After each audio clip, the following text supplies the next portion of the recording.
Assalamualaikum warahmatullahi wabarakatuh. Sobat komunitas guru penggerak di mana saja berada. Hari ini kita akan bertemu dengan ibu guru kreatif, cerdas, dan luar biasa dari SMA N2 Selong, yaitu Bu Guru Hilmi Setiahati. Apa kabar? Alhamdulillah baik Mbak Wi. Tambah seger aja Mbak Wi ini. Amin. Semoga kita tetap sehat ya Mbak ya. Hari ini kita akan ngobrol tentang pembelajaran berdiferensiasi ya. Nah, banyak orang tuh bilang bahwa pembelajaran berdiferensiasi ini katanya aneh lah, ribet lah, terus banyak hal yang bikin repot gitu. Pokoknya nggak asik gitu. Nah, kayaknya ini harus kita perbaiki ya, asumsi yang seperti itu. Dikelirkan gitu ya Mbak. Iya benar. Dikelirkan dan ditempatkan di mana mestinya ya. Karena sebenarnya pembelajaran berdiferensiasi ini adalah salah satu ciri dari kurikulum Merdeka. Nah, jadi sekarang kita ingin ngulik tentang semua hal tentang pembelajaran berdiferensiasi. Karena terutama di SMA 2 Selong sudah menerapkan ya. Alhamdulillah ya. Sudah kita juga dan sekolah penggerak betul ya. Betul. Sekolah penggerak memang harus pakai kurikulum Merdeka dan berdiferensiasi. Jangan sampai penilaiannya menyuruh bebek naik pohon gitu ya. Betul. Seperti itu kan, betul yang ada di video ya. Nah, suruh ikan naik pohon juga gitu. Nah, terus monyetnya berenang. Aduh, bagaimana? Artinya pembelajaran berdiferensiasi berusaha menghormati keunikan dan spesialisasi anak. Benar sekali itu Mbak Wi. Nah, bisa cerita enggak sedikit dulu awal-awalnya kayak gimana nih pembelajaran berdiferensiasi di SMA 2 Selong? Terima kasih Mbak Wi. Kebetulan hari ini kita sama-sama di guru penggerak ya. Satu nih Mbak Wi. Kita mendapat di modul 2 tentang pembelajaran berdiferensiasi ya. Tapi sebelumnya kita kan sudah diperkenalkan tentang filosofi Hajar Dewantara ya. Bahwa setiap anak itu memiliki karakteristik sendiri. Sampai diibaratkan siswa itu adalah bibit jagung ya. Petani itu adalah guru, bahwa petani itu tidak bisa mengubah jagung menjadi kedelai. Atau menjadi padi. Betul. Nah, dari sini kan kita kembali ke modul 2 tentang berdiferensiasi. Nah, pada saat itu saya juga berpikir, oh iya ya, selalu kita beranggap menginginkan anak itu semua sama. Betul. Ya, sebelum belajar tentang pembelajaran diferensiasi atau sebelum masuk ke guru penggerak, aduh, ini kayaknya nih anak nih harus nih, kalau si A bisa maka si B harus bisa. Iya. Jadi harus sesuai dengan ini. Betul. Jadi guru mati-matian ngedrill, udah ngedrill capek, nggak sesuai, marah-marah dulu, marah-marah terus stres. Gurunya stres, anaknya frustasi. Benar. Dari itu ya Mbak Wi, saya juga berpikir, oh ya betul nih kayaknya. Apalagi saya ngajar fisika nih Mbak Wi, betul, ya. Itu pelajaran yang dibenci. benar itu. Aduh, ini kalau apalagi gurunya kalau strength gitu ya, nggak disukai gitu ya. Kayaknya boro-boro mau having fun ya. Bener itu. Nggak banget gitu ya. Bener nih. Kayaknya dari sana saya sebagai guru fisika punya misi tuh gimana caranya supaya anak-anak juga suka belajar fisika gitu Mbak Wi. Akhirnya sejak kita mengikuti kegiatan modul 2 tentang pembelajaran berdiferensiasi itu, di sana saya mengulik bener nih. Kemudian setelah tahu, oh ini anak, pokoknya kita itu harus memfasilitasi anak sesuai dengan karakteristiknya, terutama dari gaya belajar. Ini kan selama ini coba Mbak Wi, dulu juga masih waktu zaman saya dulu. Zaman kita dah. Kalau zaman kita kan kayak cetakan Bataku gitu Mbak ya. Sama gitu deh. Atau sebelum saya juga mengikuti sebelum kita mengikuti guru penggerak, saya itu selalu menginginkan gitu ya, anak itu serba bisa sesuai dengan keinginannya. Saya sebagai seorang guru gitu. Ini kayaknya kalau betul terus begini ya, apa sih yang harus saya lakukan supaya anak itu betul-betul bisa belajar fisika sesuai dengan karakteristiknya. Nah setelah itu saya coba-coba melihat waktu tes IQ-nya mereka kelas 2 yang waktu saya belajar itu, ternyata anak-anak kita ini ada gaya belajarnya itu visual, kinestetik, dan audio. Kalau begitu berarti saya harus memfasilitasi mereka itu sesuai dengan gaya belajar. Nah jadi ini gimana sih caranya untuk memfasilitasi? Ini awalnya gitu. Pemetaannya dulu, pemetaan siswanya. Iya. Jadi kalau kita melihat ada anak itu main sendiri, ya, dengan gaya belajarnya gurunya, kita kan biasanya mengajar sesuai dengan gaya belajar kita. Iya. Memang karena kan mindsetnya udah kebentuk gitu. Bener. Kalau ada siswa yang main gadget atau beda dikit, lain itu jadinya kita anggap melenceng dari gitu. Dan nanti termasuk yang akan dihukum. Iya. Nah ini dia nih. Ini kayaknya salah besar kita dulu Mbak Wi. Jadi itu. Nah kalau ada begini berarti mereka tidak merupakan gaya belajarnya wajar aja. Jadi saya sekarang tuh lebih memaklumi kalau ada anak yang seperti itu, ya udah karena mereka tidak sesuai dengan gaya belajarnya. Jadi kita tuh harus mereka yang memilih, bukan kita yang menentukan. Kita yang menentukan, betul sekali Mbak Wi. Jadi itu dasarnya pertama kali itu. Saya habis mengulik ini di gaya belajarnya apa sih di kelas ini gitu ya. Baru saya step lagi ke stepnya untuk berikutnya. Iya, merancang. Yang pertama dari gaya belajar, terus setelah itu dari minat mereka. Minatnya misalnya minatnya apa? Ada anak kita yang dia itu seni. Ya, kalau dia sudah belajar tentang fisika udah nggak connect, dia asik gitu ya buat dia. Ya. Nah, tetapi untuk kan harus kita fasilitasi. Iya benar itu Mbak Wi. Gimana solusinya? Jadi solusinya nanti mereka itu hasil diskusinya, saya minta mereka menuangkannya di karton. Nah, anak yang punya jiwa seni itu pasti dia yang aktif. Bentuknya kayak gimana gitu. Iya, mendesain sendiri. Jadi waktu mereka presentasi itu mungkin nanti di kartonnya itu berbagai macam sesuai dengan mereka. Oh gitu ya. Jadi disitulah memfasilitasi mereka sesuai dengan minat mereka ya. Kemudian kemarin juga Mbak Wi saya minta mereka itu membahas tentang pemanasan global. Ya. Terus saya minta silakan kalian buat aksi nyata kalian ya. Tetapi kan boleh menggunakan infografis, boleh kalian membuat puisi, boleh kalian membuat nyanyian. Ternyata memang ada anak yang membuat puisi. Iya, tentang aksi tentang pemanasan global. Gitu.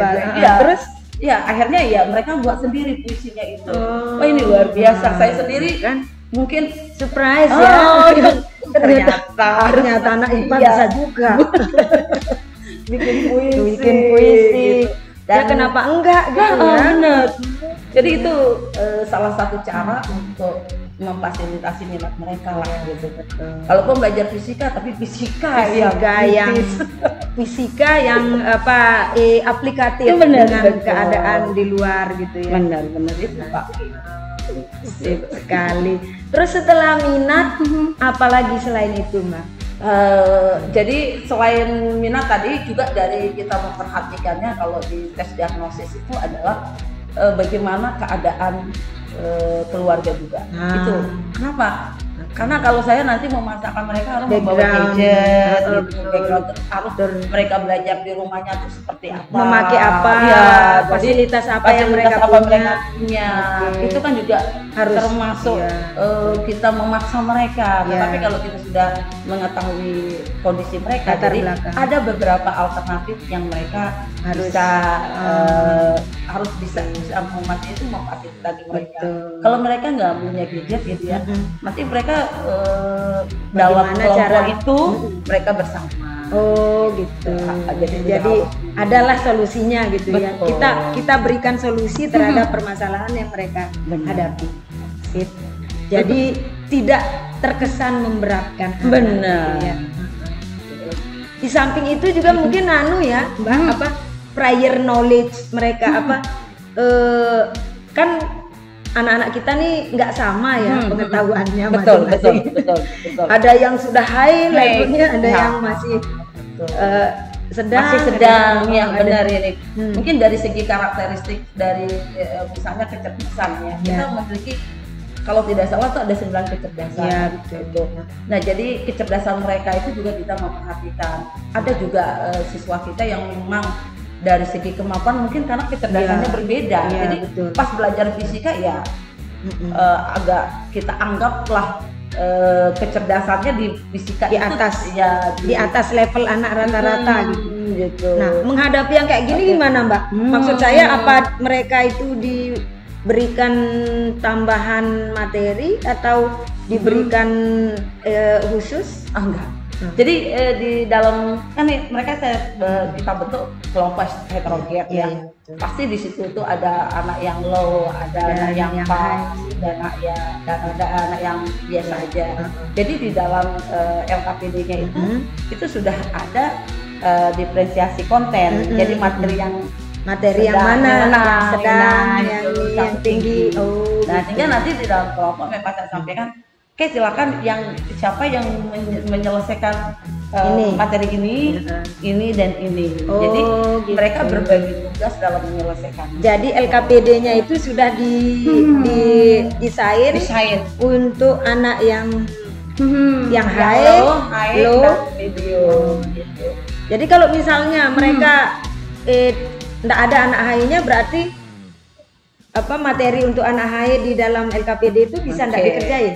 Nah, kalau misalnya tidak karena heterogen ya, jadi saya berusaha itu supaya ada yang high di situ gitu ya. Tapi kalaupun tidak ada, mereka menyelesaikan LKPD itu sesuai dengan kemampuan mereka. Jadi saya tidak di dalam fisika itu tidak memaksa mereka itu harus benar waktu diskusi. Gitu. Salah pun juga pembelajaran. Betul.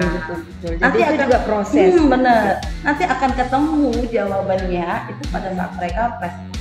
Oke. Gitu. Berarti di situ tempat pembenarannya gitu ya. Jadi semua akan melihat sampai di mana levelnya. Kemudian grup yang lain akan memperbaiki. Jadi presentasi kelas itu mencari kunci seperti apa sih seharusnya. Gitu. Selama ini contoh misalnya materi apa saja yang pernah Mbak ajarkan menggunakan diferensiasi? Untuk sejak kita ikut di guru penggerak di modul 2 ya, itu sudah banyak materi yang saya sampaikan tentang dinamika partikel, kemudian yang kelas 10 sekarang ini tentang pengukuran, kemudian tentang pemanasan global dan energi terbarukan. Kemudian yang di kelas 12 itu tentang magnet, tentang induksi elektromagnetik, tentang arus bolak-balik, jadi itu banyak, dan satu lagi tentang fisika inti. Jadi semuanya saya ramu dengan berdiferensiasi. Nah, anak-anak gimana reaksinya dengan cara alhamdulillah saya lihat itu karena kan saya menggunakan aplikasi Google Classroom. Jadi materinya itu media yang dipakai belajar itu adalah bahkan berbeda-beda. Di sana sampaikan ada yang modul, ada simulasi, dan ada yang video pembelajaran. Jadi isinya sama, tapi medianya berbeda-beda. Keren itu. Gitu. Jadi memang di situ kayaknya gaya belajarnya di situ benar, dibedakan. Fasilitasi benar. Benar. Iya. Jadi pada saat mereka diskusi, walaupun ini dalam satu kelompok kan kontennya sama ya, maksudnya itu ada yang low, ada yang sedang, ada yang high itu materinya, diferensiasi kontennya. Mereka akan sibuk, tidak akan mengganggu temannya dengan membuka HP mereka. Sibuk karena memang gaya belajarnya mereka memilih gitu. Nggak ada yang mengganggu, bener, nggak ada yang mengganggu. Jadi walaupun nanti di situ ada yang bunyi gitu ya kan keras gitu ya nggak apa-apa, temannya enjoy aja karena mereka asik dengan gaya belajar mereka masing-masing. Terus ketika presentasi kan ada anak-anak yang retorikanya bagus, ada yang shy gitu, agak malu-malu. Nah bagaimana melihat yang seperti ini, mendiferensiasikannya? Yang pertama saya menggunakan presentasi itu ada berbagai cara ya. Yang pertama dengan mereka tetap karton, tapi mereka duduk melingkar, ya sambil membawa. Jadi tulisan, jadi kelihatan kayak orang memo gitu. Tapi kelompok lain bisa melihat. Gitu. Nah di situ memang dalam satu kelompok itu ada berbagai macam ya karakteristik. Ada yang langsung action menyampaikan, ini ada juga yang malu-malu. Tetapi presentasinya mereka tuh terbantu kan dengan adanya tulisan. Jadi yang lain yang mungkin tidak terlalu mendengar bisa membaca. Membaca, bisa melihat. Jadi juga PowerPoint mungkin ya. Kalau PowerPoint itu paling satu, nanti yang lainnya nggak ikut presentasi. Tapi kalau duduknya melingkar itu semuanya ikut. Jadi ada bagian-bagiannya. Jadi itu dimaksud model instruction namanya ya, presentasi. Jadi mereka semua maju dan mereka semua ikut presentasi dengan dibagi. Jadi misalnya bagian ini. Jadi kelompok satu misalnya selalu nomor satu. Setelah mereka presentasi, saya nyampaikan, ada yang berbeda gitu, ada gitu. Jadi langsung menyampaikan, ini. Nah kalau ada yang tidak ketemu, gitu ada jauh-jauh perbedaannya, maka nanti baru dibenturkan gitu. Kalau gitu konsep yang mana yang kita gunakan?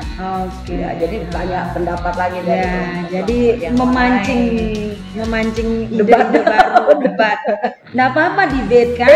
Benar, nggak masalah. Itu memberikan semacam paradigma baru buat mereka kan. Betul. Membuka sisi lain. Gitu. Jadi fisika juga bisa didebatkan. Iya dong. Nah, nanti at the end baru gurunya tampil. Benar. Wah seru banget dong jadinya kelasnya ya. Alhamdulillah. Luar biasa. Iya, jadi kemudian ada juga presentasinya itu mungkin ada yang malu juga karena berbanyak. Jadi menggunakan window shopping. Gitu. Jadi satu yang jaga, nanti yang lainnya. Berarti Mbak pakai scientific juga. Tetap pakai scientific ya setiap anak. Tetap model pembelajaran yang kita gunakan di K13 tetap terpakai. Hanya saja pendekatannya yang berbeda. Jadi orang-orang tuh kan mikirnya kalau K13 beda. Terus kurikulum merdeka beda banget. Jadi akhirnya itu yang K13 tidak terpakai lagi. Kan pikirannya kayak gitu.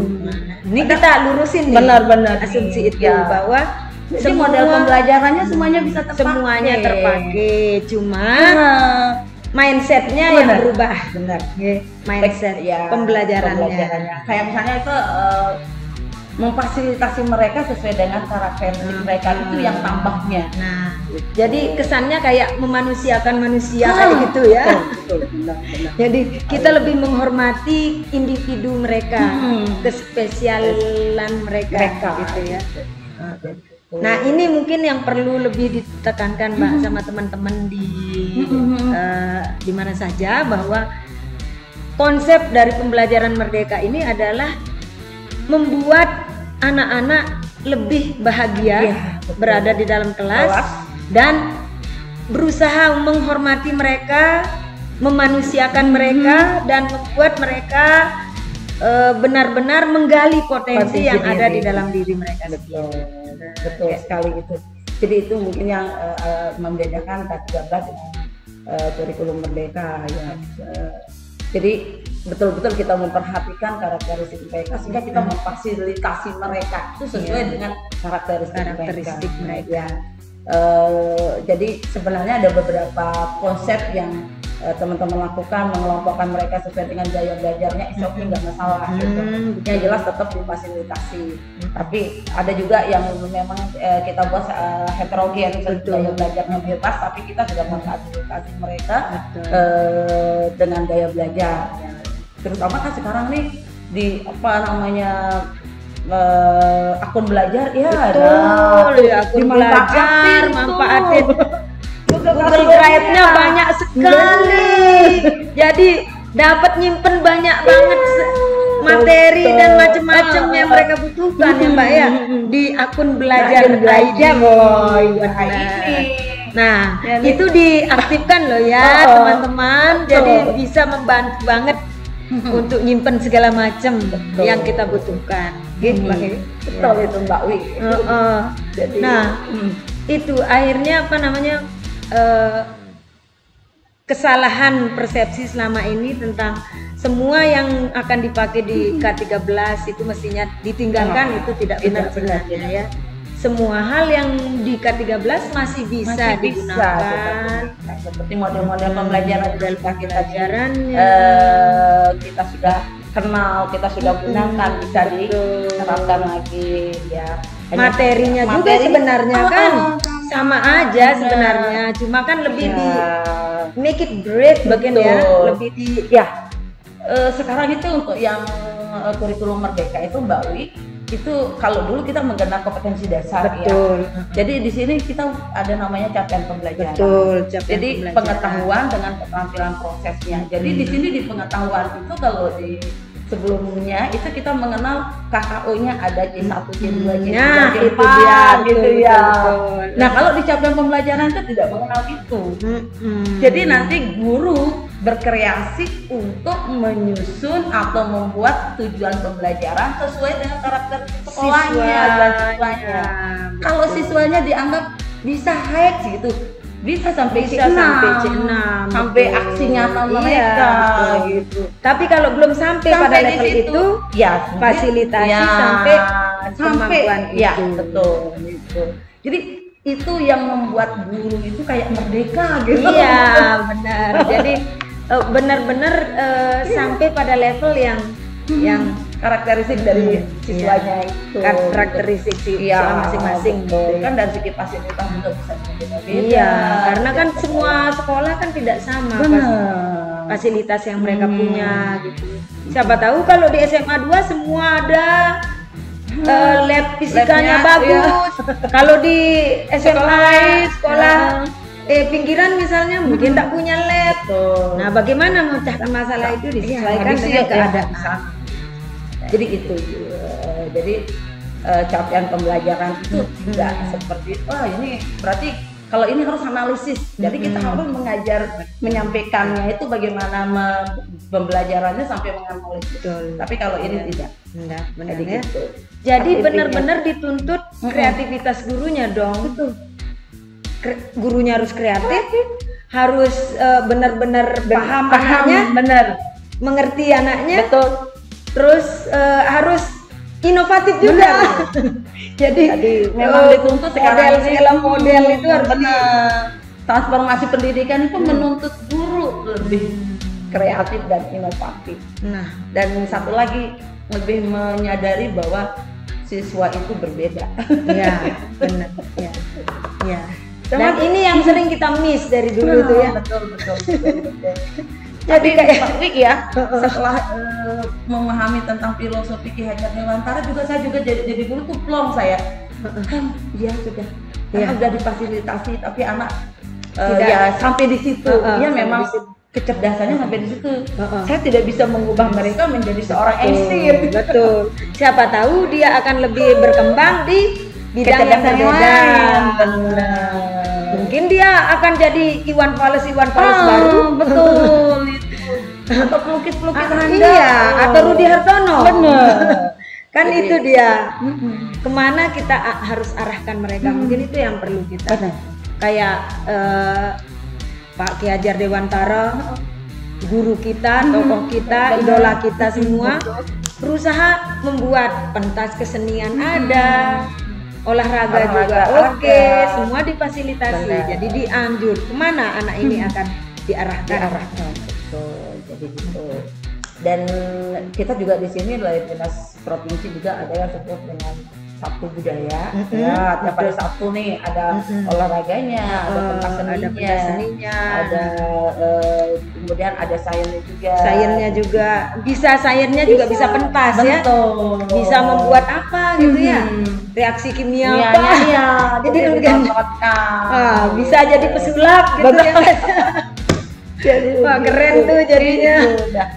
Jadi orang tidak hanya melihat fisika dalam hanya di kelas tanda kutip rumus yang memusingkan, tapi juga langsung aksi nyatanya di Sabtu Budaya. Betul. Asik sekali jadinya. Malah sekarang kan ada project nih di kurikulum Merdeka itu ada project mengatas profil pelajar Pancasila. Betul. Jadi disitulah nanti peran mata pelajaran itu dalam menganalisis tema apa yang kita tentang project. Apalagi itu harus poinnya diproyekkan semua kurikulum Merdeka itu. Poinnya semua proyek. Jadi di dalam kurikulum mereka itu Mbak Wi ada 7 tema. Jadi sekolah itu diminta untuk menganalisis tema mana yang mau diambil, disesuaikan dengan kondisi sekolah, isu sekolah, fasilitas yang ada di sekolah itu. Nah, kemudian nanti di proyek itu, jadi kita merancang proyek itu bagaimana supaya kita menguatkan profil pelajar Pancasila yang 6 dimensi. Jadi itu kita tekankan di karakter itu karakter yang ada di profil pelajar Pancasila itu. Jadinya Mbak Wi, jadi tidak hanya proyeknya itu menghasilkan produk atau ide yang berbeda, tapi pembiasaan misalnya kita misalnya mengambil beriman dan bertakwa kepada Tuhan yang Maha Esa, religius. Nanti di situ kan ada macam-macam ini, akhlak pada alam, akhlak pada manusia, bagaimana berakhlak pada berarti penekanannya ke sana. Poin-poin itu ditekankan dalam pembelajaran. Jadi menajam dia ketika kita melakukan pembelajaran di kelas dalam proyeknya. Jadi di situ udah kita ini kan, jadi berarti nyambung dia antara capaian pembelajaran itu dengan proyek yang kita berikan. Benar sih. Jadi itu. Jadi keterampilan prosesnya itu akan banyak banget juga nanti. Gitu. Berpikir, misalnya bernalar kritis nih, gimana cara mereka mengumpulkan informasi, bagaimana mengolah informasi, berarti benar nggak sumbernya, diferensiasi prosesnya masuk di situ juga Mbak Wi. Bahkan sekarang saya lihat itu diferensiasi produk dari hasil proyek mereka itu kan. Kemarin kita ajak mereka ke TPA di Jogalut. Di situ mereka melihat kan banyak sampah, mana bau dan lain sebagainya. Saja kita ajak ke sana biar mereka semua indera mereka itu merasakan nih ada masalah gitu. Kemudian mereka bagaimana informasi, wawancara dengan petugas yang ada di sana. Itu kan mereka mengumpulkan informasi. Kemudian setelah itu mereka menemukan masalah. Apa sih masalah yang ada di TPA? Ternyata plastik kresek itu yang menumpuk. Nah, apa solusi yang mereka berikan untuk masalah itu? Jadi dari sana apa yang bisa kalian lakukan dengan masalah ini? Jadi itu kreativitasnya. Jadi betul-betul aksi nyata itu Mbak Wi, keren itu. Jadi akhirnya mereka, kalau gitu plastik kresek ini kita olah jadi bata, ada papien blok, kemudian ada bilang batako, kemudian ada yang buat kursi. Jadi mereka tuh buat rancangan dulu. Dan terkait menggunakan plastik recycling jadi masalahnya. Oh gitu. Dan insya Allah mungkin nanti satu saat ada pameran hasil, wah kita undang dong. Wah harus dong, itu harus itu supaya teman-teman yang lain juga bisa melihat ini loh hasil berdiferensiasi. Ya, gitu. Kan macam-macam tuh. Iya. Masalah sama plastik. Masalahnya sama dengan solusi yang berbeda. Artinya anak-anak kita ditantang untuk menggunakan otaknya, bagaimana berpikir bahwa solusi ini harus dipecahkan. Betul. Nah, dan pemecahan masalahnya itu berbeda-beda. Ada yang menyelesaikannya dengan cara ini, ada dengan cara ini, ada dengan cara ini. Berbeda itu indah jadinya. Wah asik banget ini, wah terima kasih banyak obrolan kita. Wah ini kemana-mana ya Mbak Wi. Iya gila banget ini, seru ya. Artinya semua hal yang ada itu bukan menjadi beban sebenarnya, tapi mari kita menikmati bersama dengan segala perbedaan itu, kita berbahagia dengan perbedaan itu dan membuat perbedaan itu menjadi sesuatu yang lebih indah untuk kita saling menghormati ya. Kebinekaan global. Kembali lagi nih, bener. Pokoknya bahasa-bahasanya guru penggerak sama aja nih. Nah, demikian tadi teman-teman, sobat komunitas guru penggerak di mana saja berada, obrolan kami dengan Mbak Hilmi, guru SMA N2 Selong tentang pembelajaran berdiferensiasi. Nah, kita next time kita ingin melihat secara langsung produk yang dihasilkan oleh teman-teman di SMA 2 Selong itu apaan sih? Produk-produk berdiferensiasinya itu, dan mungkin next time kita akan ngobrol dengan beberapa siswa yang juga merupakan yang menikmati proses pembelajaran berdiferensiasi itu. Nah, sampai di sini dulu perbincangan kita dengan Mbak Hilmi Setiati. Semoga apa yang kami perbincangkan ini bisa menjadi pembelajaran yang berharga buat teman-teman, buat saya pribadi, dan buat kita semua. Terima kasih. Wassalamualaikum warahmatullahi wabarakatuh. Waalaikumsalam warahmatullahi wabarakatuh.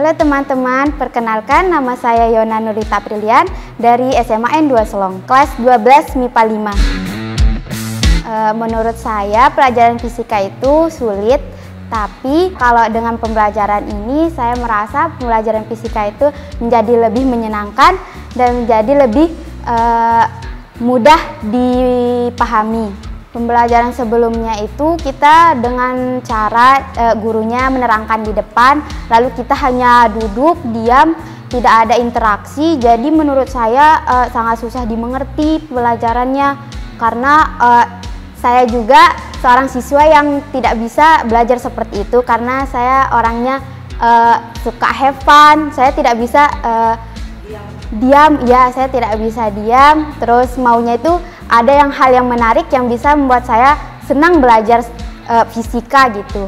Perbedaannya itu dari pembelajaran sebelumnya kita susah banget mengerti pembelajaran, terus metodenya masih sama-sama saja, setiap hari hanya belajar, duduk, mendengarkan guru menjelaskan. Kalau pembelajarannya sekarang dengan berdiferensiasi, kita bisa menjadi seorang yang berani berbicara di depan teman-teman, terus kita berani menerangkan apa yang kita bisa di teman-teman, gurunya juga asik, kita merasa senang dan bahagia dengan berkomunikasi dengan teman-teman.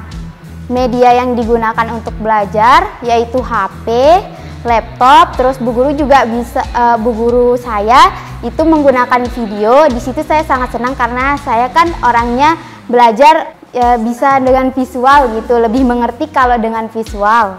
Terus kami juga mengerti dengan belajar sendiri, dengan teman-teman, berdiskusi, jadi lebih menyenangkan.